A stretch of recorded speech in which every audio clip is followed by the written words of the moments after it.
The Second All-Russian Congress was held from November 7th through 9th, 1917. When we left off, the Executive Committee of the Soviet, led by the Mensheviks, had stressed cooperation with the Provisional Government. Entering into a coalition with Lvov, several more socialist ministers were appointed, but the situation was growing ever more precarious. In the wake of Russia's last-ditch offensive at the front collapsing and the chaotic July days, Lvov stepped down as prime minister to be replaced by Kerensky himself. Over the summer, the Bolsheviks continued to gain support in the capital, though Lenin wouldn't be there to see it. At the height of the July days, a confused event occurred in which the most radical Bolshevik soldiers rose up to compel the socialists to seize power, probably without Lenin's knowledge. But the attempt fizzled out, and the Bolsheviks were blamed nonetheless, forcing Lenin to flee.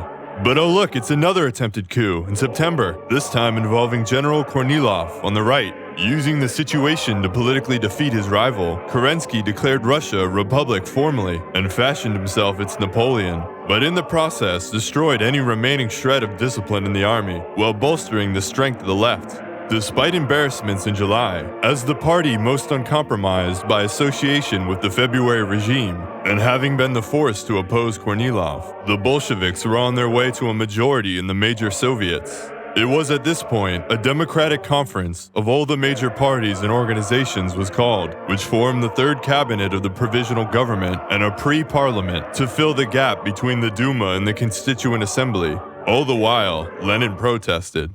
In the wake of all this, the Bolshevik Party was divided. The Constituent Assembly election was in November, and the Second Soviet Congress had been scheduled a little before it. Those like Kamenev wanted to work within the Soviet movement to win support through democratic elections, alongside the other parties. By this time, this was the overwhelming common sentiment for all the socialist parties to unite into a democratic coalition, and in Petrograd itself, by September, the Bolsheviks had already gained a majority in the Soviet, with Leon Trotsky, who formally joined the Bolsheviks that summer, now becoming chairman. He took most of the inter-district group with him, and was instrumental in representing the more radical Bolsheviks in Lenin's absence, as well as actualizing party plans that year. But by late 1917, Lenin had given up on coming to power solely by elections to the Soviets. They had been corrupted and had lost their revolutionary potential, he argued. There was no longer any pretense of wanting a party within a Congress, but to make a Congress subordinate to the party. Lenin now called for a seizure of power, even before the Soviet Congress.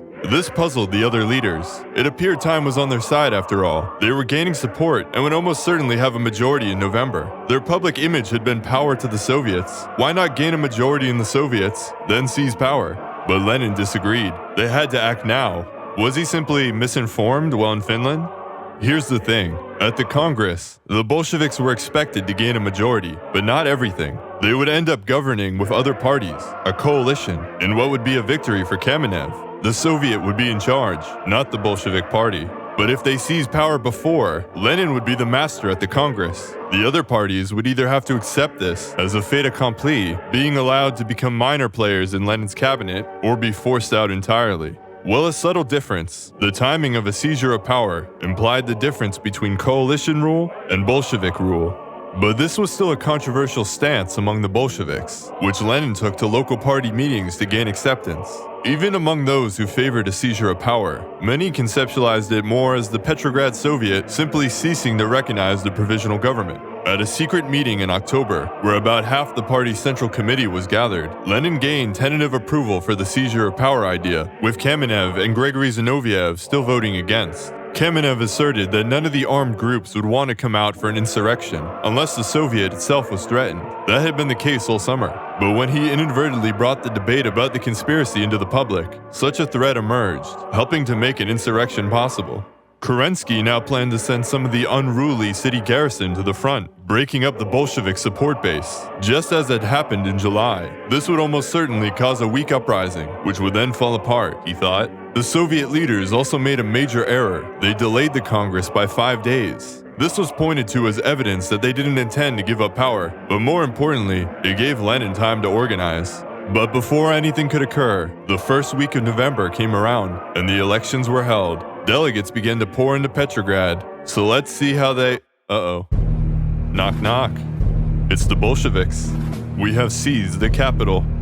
On the very eve of the Congress, Lenin finally struck. Most of the city was already quietly garrisoned by Bolsheviks at this point, and the Provisional Government was mostly defenseless. The main matter at hand was seizing the government at the Winter Palace, and this was occurring as the Congress itself was opening, although Kerensky got out in time.